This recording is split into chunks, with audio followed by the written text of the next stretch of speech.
మీకు తెలియజేస్తాను. మీరు పుస్తకాలు చరిత్ర చదువుకున్నారా? మీరు చదివానండి. చదివారా? క్రీస్తు పూర్వం క్రీస్తు శకం అని విన్నారా? విన్నారా?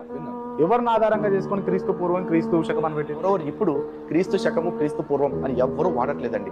సామాన్య శకానికి పూర్వం, సామాన్య శకానికి తర్వాత అని వాడుతున్నారు. అంటే BCE ACE, బిఫోర్ కామన్ ఎరా, ఆఫ్టర్ కామన్ ఎరా అని వాడుతున్నారు. మీకందరూ ప్రపంచ చరిత్ర గురించి కానీ దేశ చరిత్ర గురించి కానీ నేను పెద్దగా చెప్పాల్సిన అవసరం లేదు, మీకు అందరికీ తెలుసు.